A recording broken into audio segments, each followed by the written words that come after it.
Belief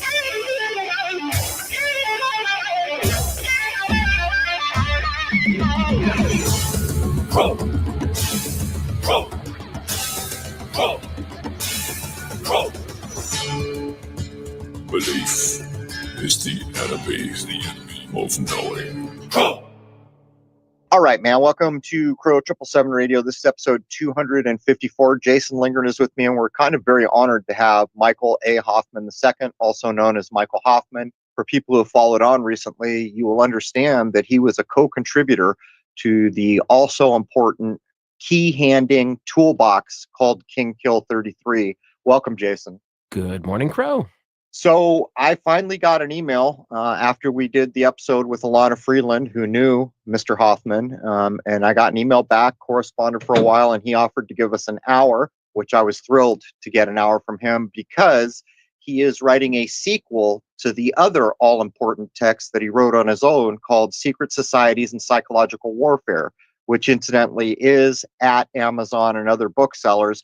But be careful, because since I've been talking about Michael Hoffman, people have actually sent me, this is a paperback book with a price tag of $900 on it. You should be able to pick up that book for in the neighborhood of $10, just so people know. That's a new copy. But don't be fooled into thinking by book purveyors that you can only shell out near $1,000 for this stuff. And I see that on other important texts, but probably we should take a minute to clue people in to why Mr. Hoffman is important. Right. Now, he is considered, of course, a conspiracy writer, but he does tons of other stuff, mostly with history and things like that. So just so folks know that they're looking at the right person, a quick official bio on him says, Michael Hoffman is an independent scholar and the author of 10 books of history and literature, 3 of which have been published overseas in French and Japanese translation. He studied political science and history under Faiz Abu Jaber at the State University of New York at Oswego and at Hobart College under Francis J.M. O'Loughlin. A former reporter for the New York Bureau of the Associated Press, Mr. Hoffman is the editor of Revisionist History newsletter. All right, so if you are looking to see if you're looking at the right Michael Hoffman, that is him. That's right off the Amazon page on him. He's an older gentleman in his 60s, we do believe. And, well, there's a lot of other Michael Hoffmans. It's a common enough name, so we want to make sure we get that part clear. But has used both names, as we stated earlier, just to make it really clear, either just Michael Hoffman or Michael A. Hoffman II. Yeah, I take a little bit of umbrage with the idea, like if you go to Wikipedia and look him up, they're going to call him an anti-Semite. They're going to say all kinds of nasty things about this man. And I take umbrage with it. He's as well researched as anything I have ever run into, considering that he's not going with the mainstream. He's not, just regurgitating what a textbook says. He's doing his own research and he's doing it diligently. Other texts besides the one we're going to zero in on hour 2 when we have Mr. Hoffman is one of the main texts there will be KK33. And I will say again, what Mr. Downard and Mr. Hoffman laid down there, we may not even have known by now. And when they put it out all those decades ago, it was already being removed from shelves and hidden away. But the other important text, if you're going to choose to, go to revisionisthistory.org and score an original version of KK33, which, by the way, a few weeks ago, I couldn't get an original all-inclusive version of King Kill. So now that we know Mr. Hoffman, turns out he's still got on offer original uncut versions of King Kill. And what we found is the PDF online are not complete, and some of them have even been jacked around and messed with.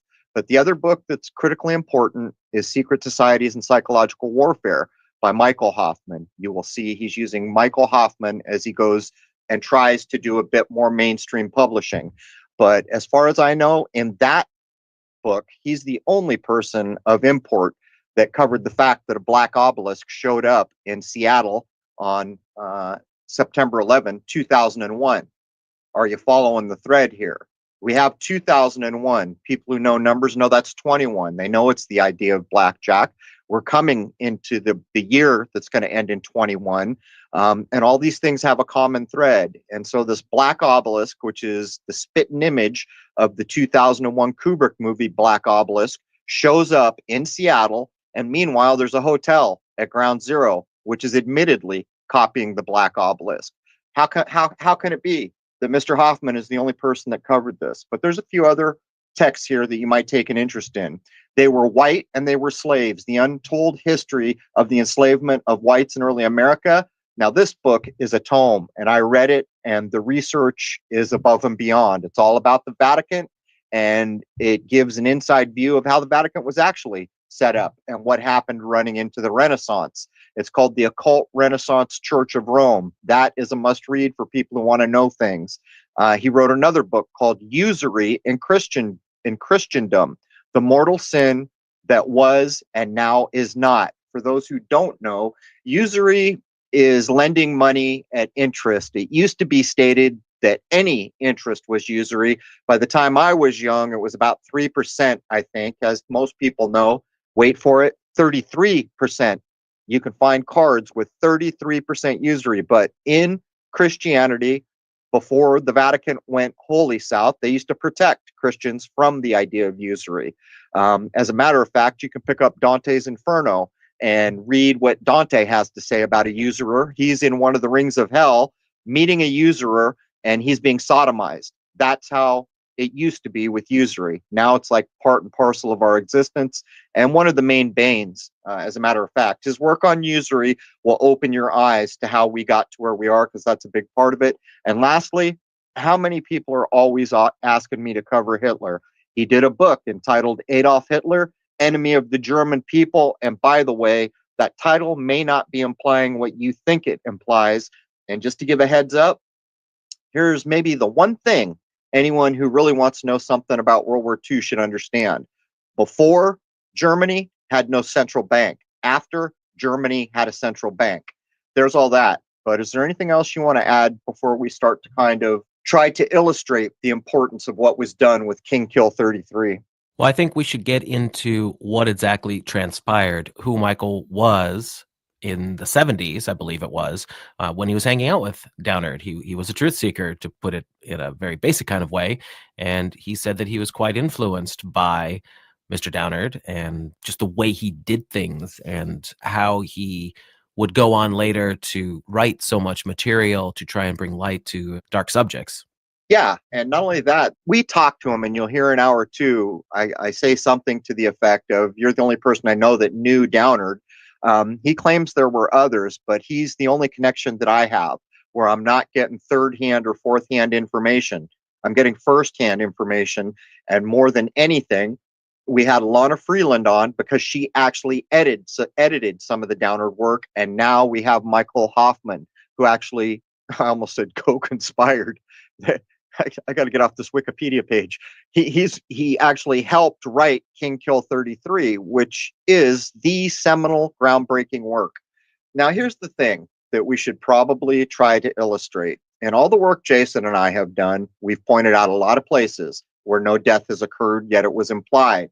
Here's the way I see this shaking out. I stand on the shoulders of people like Downard, like Hoffman, on certain subjects that we cover. I don't know. I suppose Mr. Hoffman would probably say he's standing on the shoulders of Downard because that was all firsthand from him. Someone's going to come along long after I'm gone and Jason's gone. They're going to stand on our shoulders and take what we did, hopefully, further. Many of the things that we pointed out are not illustrated in these texts, but the whole game plan, that tessellated black and white game board, every rule, every little method, every trick, every little spell, it's pointed out how it's done. But what's more is it shows you how to think when you see nonsense go on in this world. If you want to get down in the gutter and understand why it's nonsense, this is the toolbox that'll show you how to do it. If you're like me, after you understand that's nonsense, that you don't need to anymore. You instantly glance at it, you understand it's a put up, and you walk on with your life. But there's a really critical thing that was pointed out all this time ago in the late 80s about the alchemical process that was being pulled over all our eyes. It starts with the premateria idea from alchemy, and then it goes into the killing of the king, which was the JFK skit. And then it closes out with where we are all living right now, revelation of method. Now, when most people hear revelation of method, they say, oh, good, we get to hear all these things we were all guessing at. And what? No. What revelation of method is it's built into the original lie. And by the time revelation of method happens, it's been introduced so sneakily that they get away with it all. They collect your tacit permission on things like 9/11, on things like JFK, where I doubt if anyone would readily say, yeah, I'm fine with that. But nonetheless, the way revelation of method is laid down, in their minds, they're collecting your permission for having done the crime and then admitted to it and had no one stand up in any meaningful way to say, what the hell? Did I drop anything there? No, that sounds great. And I just found a very good quote to give you an idea of what kind of person Michael Hoffman is. Check this out. Even as he dances to the tune of the elite managers of human behavior, the modern man scoffs with a great derision at the idea of the existence and operation of a technology of mass mind control emanating from media and government. Modern man is much too smart to believe anything as superstitious as that. Modern man is the ideal hypnotic subject. Puffed up on the idea that he is the crown of creation, he vehemently denies the power of the hypnotist's control over him as his head bobs up and down on a string. Now, I don't know when that is from, but oh my God, is he nailing it? Yeah, it gets to a point where you understand that there's no system. If it's even adjacent to commerce in our world, it's been co-opted. And it's been co-opted in a way that will ensure that people on top remain on top and the people on the bottom continue to sink. And that is every system. And that includes organized religions, by the way, which a large part of Mr. Hoffman's writing is about the Vatican, to show you factually what was done there.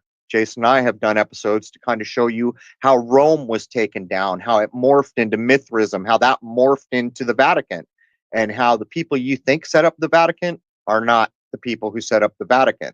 But when we get down to what's actually going on here, I always wonder, and I don't think I'll ever have an answer, if the work that was done in King Kill 33 by Mr. Hoffman and Mr. Downard, James Shelby Downard, showed you the tools of how names and places and geographical locations and the roads that connect them and the lines of latitude and longitude all matter in this psychological psychodrama, as Mr. Hoffman likes to call it. If that was outed back in the 80s, has it led to what we're now uncovering, where what's called the language of the birds or the green language or phonetic language, if that was created as a further effort to obfuscate what was going on, because men like Hoffman and Downard outed them, showed them how they were hiding their spells, showed you how they were casting their spells. So now we're up to a point all these decades later where we've got to relearn how to read a word, how to take a word apart, how to understand each part of that word, both phonetically, sounds like, is like, etymologically, came from here, meant this back in the day, down to prefix, suffix, root, 6 ways to Sunday. If you are not looking at language in this way, you're being fooled. And this is critically important for people who want to do things like read the Bible as literal text. Because I got news for you. We know where these texts came from, and we know what was omitted to some degree, and we know how they were carefully worded in other places, but the truth is still there if you have eyes to see it. The problem is, up until recently, only people who could see it were initiated people, but not so fast initiated people. We're not idiots, and we're catching up to you. But that's my question, Jason. Was this kind of green language in heavy use before men like Hoffman and Downard, or is it just now that we're catching up? I don't know the answer, but we are catching up. Right. I strongly suspect we're catching up. I have a hard time believing that bad guys weren't doing bad things long before the 20th century. Well, we can show all day long that this has been going on for hundreds of years, the tee up. And that brings on all kinds of questions in itself. Like if you were a power player, a dark agent, as I guess I'll refer to them, in the early 1800s, why the hell would you be wasting your whole life teeing up for a thing that's not going to happen until 2001 and then go nuclear, to use a term that doesn't exist, in 2020? Why would you bother? And that opens up a whole bag of worms. And that too probably relates to the old Hermetic ideas of vibration, correspondence, the life rhythm. It goes on and on. But we're catching up. It's not going to be too much longer if we can maintain what we've got going on, that we will be understanding much more fully how all this was implemented. But make no mistake, this takeover's been going on for hundreds of years, minimally. Well, the one thing I haven't seen anyone really do any work on, and I don't know how easy this would be to do, but what about looking into writings from the 19th century to see if there are any tee-ups in mainstream media, such as the American Civil War, and getting into the early 20th century, like with the Great War, World War I? What about the Russian Revolution? Like all these things that had major impacts on worldwide society. Were they laced into mainstream releases at the time? I gotta wonder.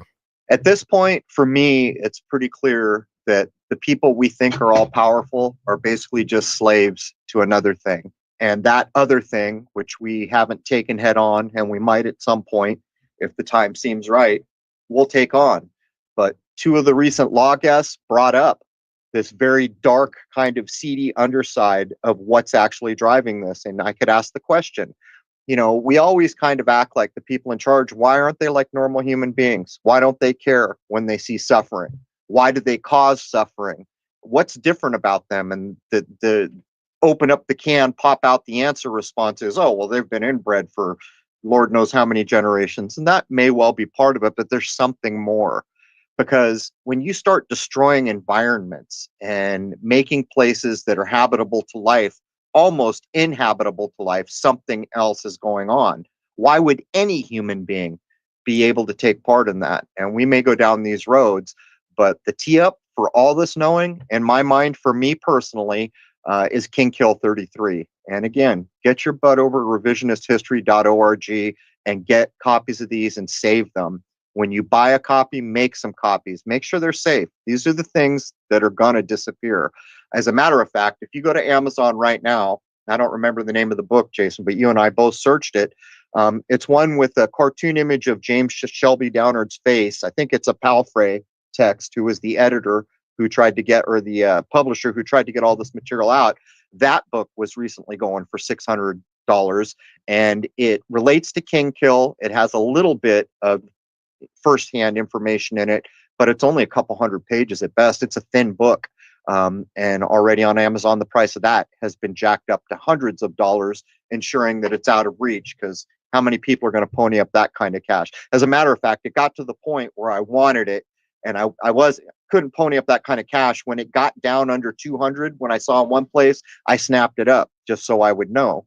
And these are the texts that I hold tight, and I will make sure that when I'm checking out, that those texts get to someone who will keep them alive. I can't remember the name of the text. Apocalypse Culture. Yeah, that's it. Apocalypse Culture. And then wait a minute, I'm getting confused. Is that the Downard bio, or is that the one with the cartoon face on it? Well, the one that's got King Kill in it originally from 1987 is called Apocalypse Culture.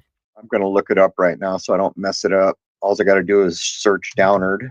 Okay, James Shelby Downard's Mystical War. And so that is a pseudonym. I think, if I'm not mistaken, Adam Palfrey is the person who actually published. Carnival of Life and Death is the biography of James Shelby Downard, and it'll spin your head sideways. You'll get to the point where you're reading that thinking, is there any way this happened?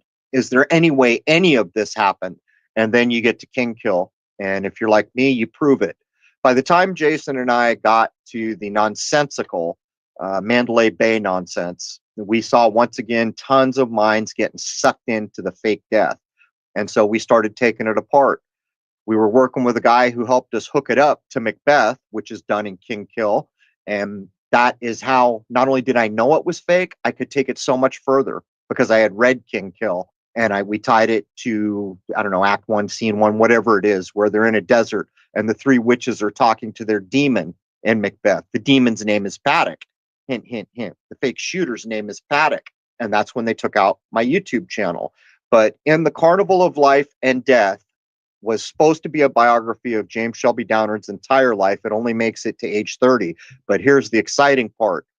In hour 2, when we've got Mr. Hoffman in here, because we can't run that anywhere but for members. If we do, Lord knows what follows. We get hit for a lot less these days. Jason asks Mr. Hoffman, is there any James Shelby Downard text? And it turns out a big box with thousands of documents was sent to Michael Hoffman on the death of James Shelby Downard. So there might be more James Shelby Downard material. And I've always hoped that since Carnival of Life and Death the biography only goes to age 30. I was hoping that more of that biography had been written, but I guess we'll just have to wait and see, because it didn't, he answered you, but it didn't sound to me like it was certain things were coming.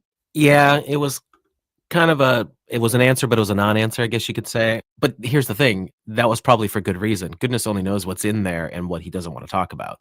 And well, it's part of it sounded almost like a promise, like, yes, there's more material here, but among the people who have been censored, these guys have been putting up with it since like the 80s or the 90s. And now Jason and I just run a thing on law where we're talking about things that are literally in a law book somewhere, and we get pinged for it, to the point where we just run things on my private site at this point. We're not harming anyone. We're not afraid of being accused of harming anyone, but look at the level of censorship. Just trying to inform people of their rights now is off the table on social media. And so when you start to think of works like King Kill, works like the other one I mentioned by Michael Hoffman, these are critical keys that we need to protect, get copies of, and protect, because if things go much further south than they have, there may come a day when it's impossible to get these things. So let's take a minute to talk about Michael A. Hoffman II's book, Secret Societies and Psychological Warfare. There's actually, I've read this. This is like must-read material for me, and it's like the only place you can go to find what's in here. But if I'm not mistaken, because I started going through this again right before we had Mr. Hoffman on, and then in the preface, which I think is written in 95, I hope I'm getting these numbers right, he starts talking about AIDS and things, taking it apart, and he actually makes the estimation that there will be a plague in the future that plays from the beginning points of AIDS. And I mean, 95, look where we are. Look where we are. And so I'll just give you I'm on Amazon right here looking at this title. From 007 to 2001, from Dealey Plaza to the Apollo moon flight, from the barrel of a bulldog 44 caliber to the corridors of the pyramids of Sirius, from the recent symbolism of Jack the Ripper to public school symbolism, the first atomic bomb blast, this work illuminates the crimes and command ideology of the Masonic cryptography, where ground zero meets 0 hour in the bestial cubicle of ritual murder, human alchemy, and demonic invasion. That's all I'll lift from there, because I don't want to infringe on anyone's copyright. But this barely scratches the surface of what's on offer in this book. And when you understand that he was co-author of King Kill 33, he not only knows all the keys that are being handed out, but he knows that at a much deeper level. And so when he comes along with this book, how is it that he's the only guy that deigned to mention that a black obelisk showed up on 9/11 in Seattle? How can that be? It kind of boggles the mind. So let's get into, let's see, I think this is 1989 it was originally published. Let me double check real quick here. Secret Societies and Psychological Warfare by Michael A. Hoffman II. Original printing, 1989, then 1992. It says previously titled Secrets of Masonic Mind Control. So it looks like he updated it as time went on. But let's talk about some of the subjects here. These are things that we get into. Nature and Gnosis, divine creation is counterfeit, flattery for the first principle of mind control, Satan is the ape of God, inducing the double mind, Masonic double mind in Vatican II Catholicism. I mean, these are all things that you and I have gotten into over the years. Yeah, it's just that the level of research and the correspondence of things that are really happening in the world is where someone who wants to be an actual real journalist, which I don't know how long ago in my life real journalism died, but it was a hell of a long time ago. Decades. Yeah, this man's doing real research. And, when you read some of the work he's done on the Vatican, it staggers to think someone went, not just current research, but going all the way back to the supposed Renaissance and other timelines we've been handed, and pulling the names and actually identifying the family names of who were pulling the strings and leading us down the garden path. In some of his work, it's a bit astonishing because he takes the point that Catholicism has something to benefit the world, but the Vatican, sour to the core. So it's an interesting juxtaposition. But no matter what you accept or don't accept, the level of research and the accuracy of what's being put in front of you, it holds up. It holds up to scrutiny. This section right here, mind control and the revelation of the method, well, that's worth your cost of admission right there. Yeah, because we're here. This is what's happening now. A few days ago, I got an email from Mr. Hoffman right before we were going to record the hour that's in hour 2. And he said, welcome to the anniversary of the blackjack. And I get this email on 9/11 in 2020. And there it was, man. It's like another person that speaks English. He didn't write anything more than that to me, and I instantly understood. 2001, the movie, remove the zeros, it's 21. 2001, the year, remove the zeros, it's 21. What's gone on all this year, and the fact that next year, when we get to January, is 21. I knew instantly the blackjack that he was referring to, but so much more. And how is it that he could write such a simple one-line thing to me and have communicated so much? And it goes to show what's on offer here, because I'm guessing not too many people in the world would have received that email and been able to understand what was being communicated. And I know we're always getting new listeners, so let me remind everyone, if they aren't aware, that in the original 2001 story, the novel that Arthur C. Clarke wrote at the same time as Stanley Kubrick doing the movie, they did not go to Jupiter. They went to Saturn. Of course, and you should tell them to, do you remember enough about the obelisk to give the name of it and all that? The monolith? Yeah, the original name from the original work was not the overseer, it was something with the same connotation as the overseer or the overlord. Maybe it was the overlord, I don't recall, but that was the original name of the black obelisk. Now, if you remember in the movie 2001, what they're doing is they're setting the stage for Darwinian drivel to convince you that you're just an ape. There's nothing divine about you, you human being. You're just a stupid monkey. That's what 2001 opens up doing. So all these kind of monkey men are living peacefully, and then this obelisk shows up, the Overlord. I don't know if I've got that name right, but the connotation is correct, so that's why I'm using it. And so what it does is it speeds them on their evolution. You know what the damn evolution is? Right after the monolith shows up, now the monkey men are grabbing bones and beating each other to death and eating meat. And by the way, when he throws the bone in the air, it fast forwards in time and the bone becomes a spaceship. That's the kind of mental wizardry that Hollywood's been engaged in. Those opening scenes completely about nonsensical, provably untrue Darwinism and man's portion here. And then the idea that this outside source, which again gets hidden because as Jason pointed, it's not coming from Jupiter, jovial Jupiter. No. It's coming from the black cube of Saturn, lead being its metal, the metal that blocks all light. So the original story is telling the tale that's then hidden, and then let's ask the question.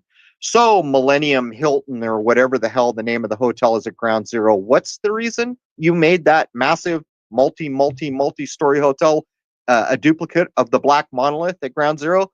Can you clue us in to why you did that? Because we're about to ask, how the hell did a blast monolith show up on 2001 9/11 and nobody covered it? We're starting to catch up with the evil game that's been afoot here, but do you recall anything more about the original text? Well, here's the thing I was just thinking of. I read that in high school, so that would have been late 80s, early 90s. I graduated in 91, so it would have been before that. I wonder if it's been changed since then, because 2010 Odyssey 2, 2061 Odyssey 3, and I think there was 3001 was the last one before Arthur C. Clarke passed away. They all stuck with the Jupiter narrative that the movie did. So I wonder if there were edits done to the 2001 novel to make it Jupiter. Well, here's the thing. Here's the story we get told, or one of the stories. Kubrick claimed that it was always Saturn. They wanted to use Saturn, but it was too hard to do the special effects for Saturn. That's the claim, why they went to Jupiter. Yes, that's the official claim, but I find that hard to believe. Yeah, knowing the sky clock as we do now, I'm calling Poppy and Cock all day long. We understand what's going on here. We understand what's getting slid under. We understand that 2001 is a tee up to get technology and film shooting methods in place so that you can do the fake moon landing.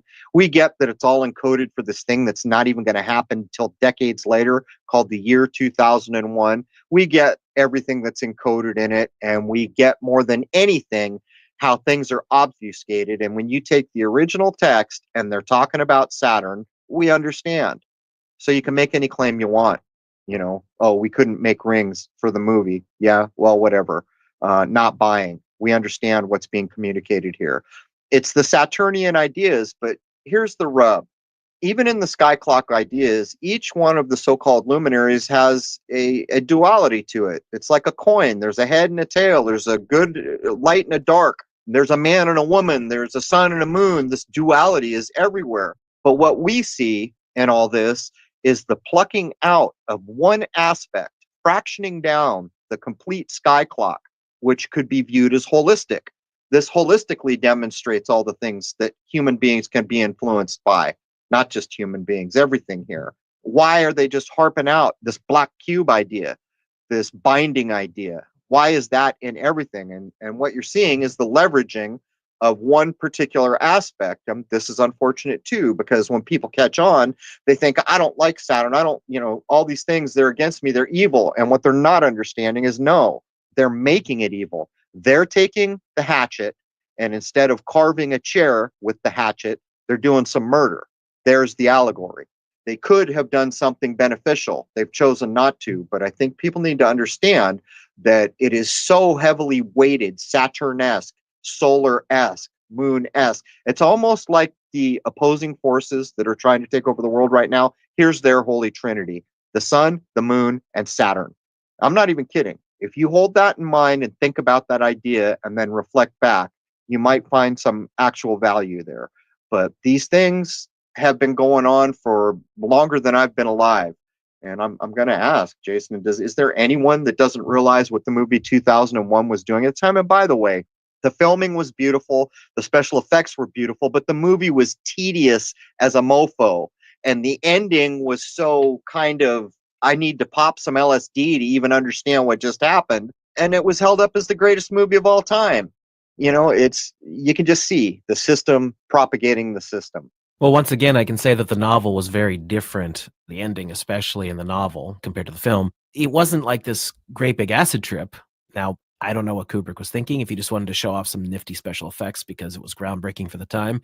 But the end actually makes sense in the novel compared to just watching it in the film. It's a Stargate. The monolith is a Stargate that opens. David Bowman goes through, and it shows him passing through all of these like an alien graveyard of spaceships, like seeing where whatever the aliens are supposed to be, where they came from and all that kind of thing. And then he ends up in this room, and he's kind of stretched out through time, I guess you could say, where he's seeing the past, the present, the future. He lives out his life as a mortal man in this other place, and then is reborn, or is illuminated and transformed into what they're calling the Star Child, which of course has its own big old connotation with it.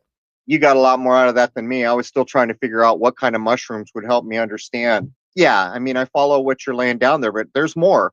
If I remember correctly, and I don't know if I am, they harp on the moon of Jupiter called Io, don't they? Io, and in the novel, it's Iapetus is where the monolith is floating around. So the reason that gets pulled, I was just doing some more research. We may have a guest on who's doing a really interesting job with the idea of green language, bird language, phonetic, taking words apart phonetically so you can understand how the inverse brethren are doing all this black magic. Io will relate, I suspect. I'd have to take another look, but I'm reasonably sure Io will relate back to Saturn in name and principle. Let's just jump into a couple of the ideas that they start to water down from the original Arthur C. Clarke work. I maintain that it's a word like overlord that later becomes sentinel to refer to the black obelisk, which is clearly an allegory for the black cube, the Saturnian idea. But do you remember one of the monkey men becomes the first to be enlightened? Do you remember anything about that? Yeah, he actually had a name in the novel, and it was Moonwatcher. So, and of course, where's the other monolith? It's in the Tycho lunar crater on the moon. That's where they find it. I don't know if it's supposed to be in 2001, or no, it takes years for them to get there. So I guess it was discovered in the 90s, right?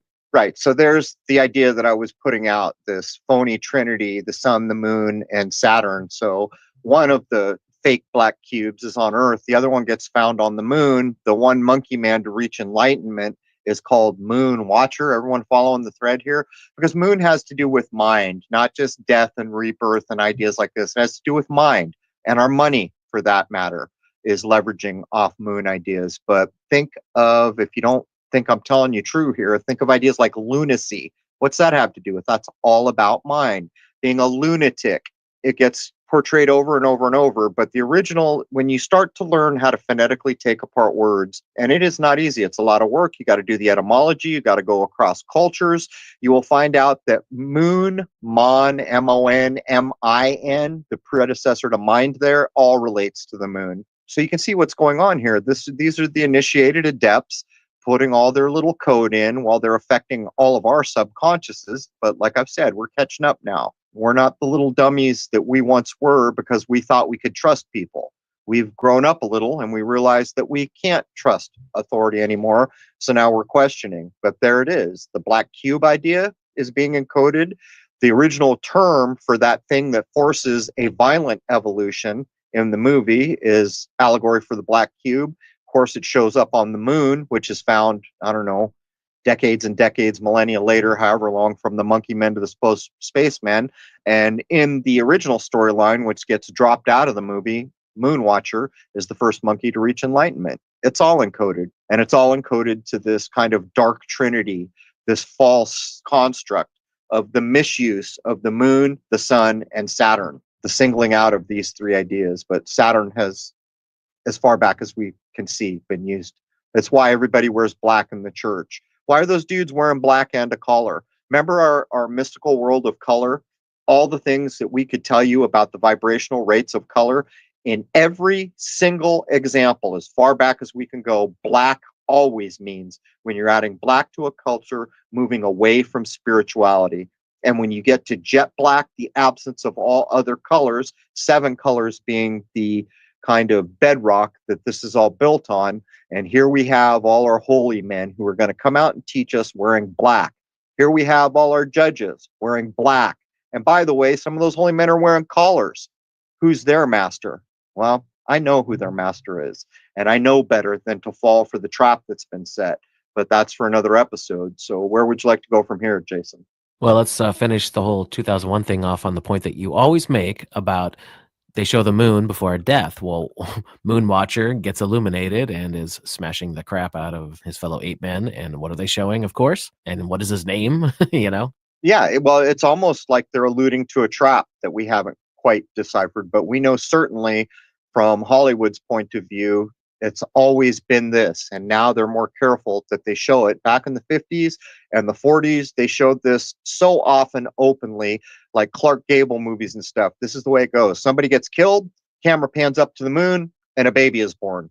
Bang, bang, bang, all the time, drawing the occult lines. But it almost implies that there's some kind of a trap when you start to put the black cube overlord down here and all the things that follow, because they were peaceable and they were all vegetarian. And then all of a sudden they're beating the hell out of each other and peccaries killing things and eating meat.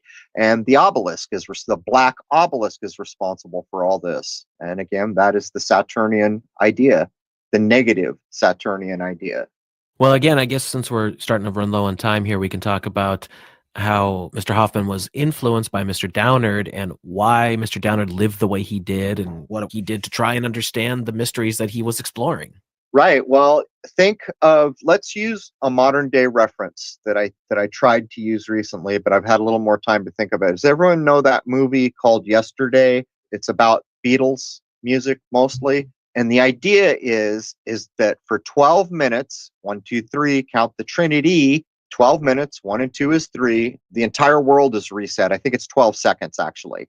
For some reason, there's 3 people, count them, 1, 2, 3, who can remember what came before the reset. One of these guys is going to go out to do the Beatles tunes. But you don't think that movie coming out in 2019 is allegory for the reset that we're seeing now? And it's interesting to see how these things are received, because these are paving the way subconsciously for everything we see.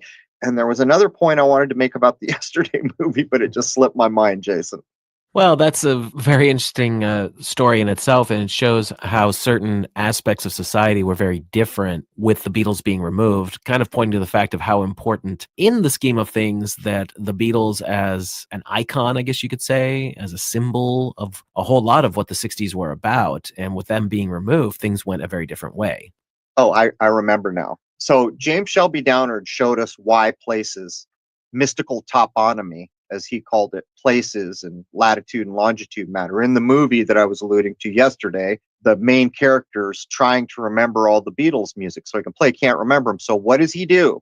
He takes a page from James Shelby Downard to use that mystical, magnetic animal magnetism, ley lines, magnetic idea.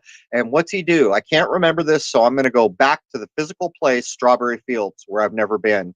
And he goes to Penny Lane. He goes to a couple places, and then lo and behold, remembers the words, you see.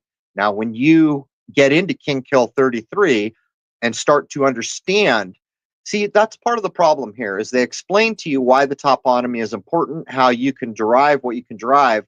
But even when we're talking to Mr. Hoffman and he met James Shelby Downard, he was traveling in an old silver Airstream. He always was like almost like a gypsy going to places. And in one of the books I read, when Hoffman and Downard first meet, Downard wants to take him to all these occult places where they are. Well, why is that? Because it is the same space in a different time. Therefore, there are things that can be known from sharing this space where these things went on that there's really no other way to get at. And if you follow through enough of Downard's work on Hoffman's work, you'll understand how Masonic concerns have always put animal magnetism, or the idea of magnetism, and that's the moon, ladles and jelly spoons. The sun is electric. The daughter of that is electromagnetism. That's the moon. We're coming back to mind ideas again. Why all that's so important. So there's a section in the Secret Society's book called The Alchemy of Ritual Murder. That seems to have a lot to do with social engineering programming, just a lot of what's been going on, especially with all the false flag shootings and all that. Again, this was from 89, I believe. It looks like these things were set up many, many years ago, and they're kind of using the same playbook over and over and over again. Look at some of the big things that happened as we ran into 2020. Tarantino puts out a new movie, Once Upon a Time, ... in Hollywood, right? And what's he talking about? The damn Manson murders. So you got the nuggets. You see, the media told us, Mr. Tarantino, that people were murdered, killed, butchered, to be clear about it, because I've read all those books. And back in my days when I was studying criminal things in junior college, I was taking criminal classes. One of the books we had to read was the Manson books of the time. They're claiming that people were murdered, and you're going to come along with a movie and make it into a myth. And then, by the way, on certain channels on cable, they're going to come along with a Manson 3-part series about the Manson murders, and they're going to call it American Myth Manson. The nuggets. The nuggets. Let me tell you something. If someone actually died and family members actually lost loved ones, and you folks came along and did this, there'd be hell to pay, wouldn't there? Because if my family was butchered in that manner and you come along so blithely to turn it into a myth and entertainment and rewrite how it went down and all the things that they're doing now, it's all a poke in your eye.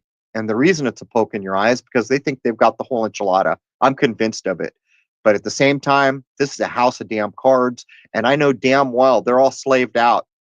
These people are not in charge, because if they were, at some point, they would come to their human senses and they would be able to appreciate that the nature of a human being is not to harm another human being.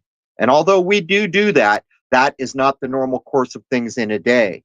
Even the idea of war and how all this has happened. And so if we go back to 4 or 5 years ago, where I'm putting out episodes called, Moon Manson Woodstock, I'm showing you what led up to 2020. And if you look immediately before 2020, look no further than Hollywood to see the queue up, the tee up, because all the people who are in the know, they know next year the masks are coming out, but this stage just got a lot bigger. It's not masks on a Hollywood stage. Now the whole world is a tessellated game board. And as far as I know, there is no better description. Well, that's not true either.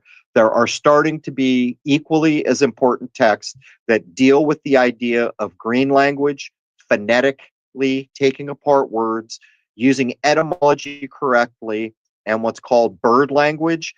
That is also going to pay like dividends, which makes it damn near impossible for these inversive brethren, as they're starting to be called, to pull their black wool over all our eyes.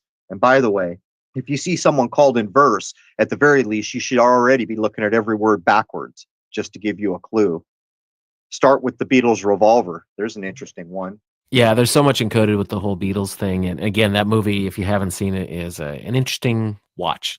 It's ugly. It's violent. It captures the epitome and tugs at the heartstrings for those of us can remember the freedom and the footloose and fancy-free nature of that time period, but then it piles on the horrid ugliness that does not accurately reflect the true nature of human beings, though we've all been convinced that human beings are that way because we've all come up with a TV, with a movie, with all these horrendous things that are obviously being staged, but in our subconscious are having an effect till we get to Tarantino. Then it's just a splatterfest, or a Mr. Keanu, right? We can shoot people in the head every 5 seconds for 2 hours in a movie. What do you suppose that does? When I was a child, if the adults in the room would have been aware of anyone exposed to something like that, they'd rip down the roof of the movie palace. Let me tell you, that would have not been socially acceptable. Now, is there a junior high person alive that hasn't seen Keanu's head shoot extravaganza or Tarantino's blood gore fest? Even to the point where they're making fun of Bruce Lee in the Once Upon a Time in Hollywood, right? They're showing what a construct it is. And by the way, how does a Chinese guy get a name like Bruce? Very carefully. Yeah, exactly. Very carefully. Well, the violence thing, that's yet another example of the frog in the boiling water. They were turning up the violence decade by decade. I mean, what would fly in the 60s would never fly today. Here's a good example that absolutely disgusts me. The old Star Trek is pretty corny, and there's some really good science fiction writing in a lot of it, but generally speaking, it's kind of campy, right? In the modern series, Discovery and Picard, the level of violence is just light years ahead of anything that Star Trek ever would have shown ever. And why is that? Look at the ding-dong that's in charge of Star Trek now. The guy is like a failed writer, and he's taking the notions that were laid down before and just turning it into this modern slugfest that it just never was. Why? Because that's what comes out today, folks. Well, you've got to cue up the minds. That are you going to try to get people in authority to go too far? This is part of it. But I almost did an episode. I think it was before you and I were doing them regularly. And I started to backtrack because I remembered there were rules in Hollywood for violence. And I don't remember the years, but I do remember early on, you couldn't show anyone be shot. You could imply that a shot was taken from a gun, and I think you could show someone laying. You couldn't show blood. All these other rules kept going, kept going. Pretty soon, you could show the gun, and then in a separate cut, show the person falling down. And then later, it just kept going and going, and eventually you could show the blood, and then eventually we get to Tarantino, right, where it's a splatterfest. Creep, just a slow creep to chip away at the subconscious morals, because in an actual valid human life, if you never saw a big screen or a TV or a cell phone or Hollywood or any of that stuff, would you ever see violence at the level Tarantino or Keanu are bringing us? I would suggest that you would never, ever be exposed to that kind of violence. And even though your mind is saying it's okay to watch this because it's all staged, there is a psychological effect, and pretty soon you become addicted to it. And so what happens is the violence that was okay last decade has to be ramped up to catch the eye of the modern audience. And this is shown again in music videos. That was one thing the second British invasion called MTV showed us. If you'll notice the way things were cut together back in the day, there was slow, congruent movement and easy cuts between things. By the time you get up to the early 80s and the second British invasion called MTV, you can slowly watch how quickly things begin to cut. And what they realized is that the eye patterns and the brain motion associated with watching this kind of editing had the effect they were after, to the point now where half the movies you see is 2 hours of quick cuts. All right, let's wrap up. I want to get in with Mr. Hoffman. So I'll say this. Go over to revisionisthistory.org, get yourself King Killer 33, and make sure it's safe. If you need to, make copies. Make sure that when you're getting ready to leave this place, it gets handed to someone else. I'm already thinking about what will happen to all the Crow 777 work when I'm not here anymore. Luckily, Jason's 10 years younger than me, but I'm already thinking about what about when Jason isn't here anymore. This stuff might matter at some time, depending how things go. And what Michael Hoffman did, what James Shelby Downard did, is they handed us critically important keys that the average mind back in the 80s would have said, this is fiction, this is nonsense, there's no way any of this is true, and I got news for you, it's all provably true, because I've applied it, and I've upped my game. I knew it was fake, but now I can demonstrate it 6 ways to Sunday if I choose to put on my hip waders and going into the sewage.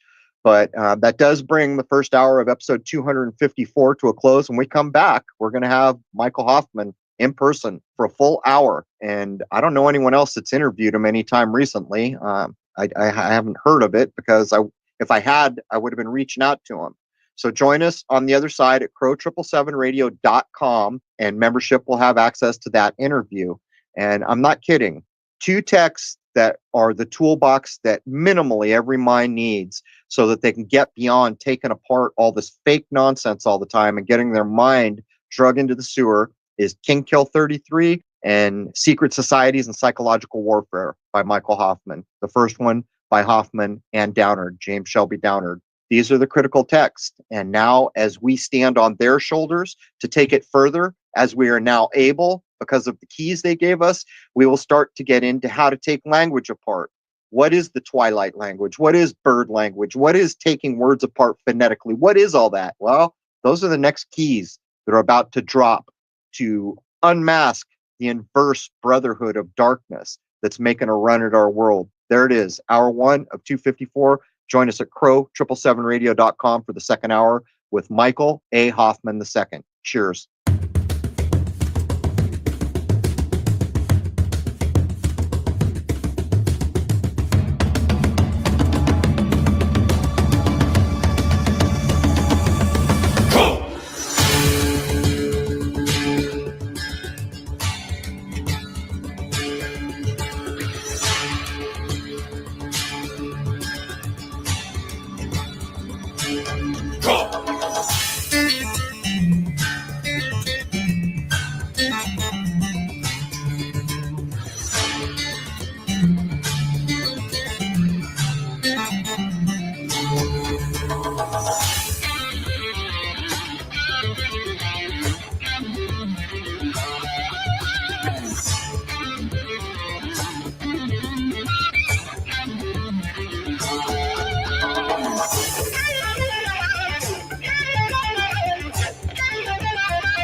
Belief is the enemy of knowing.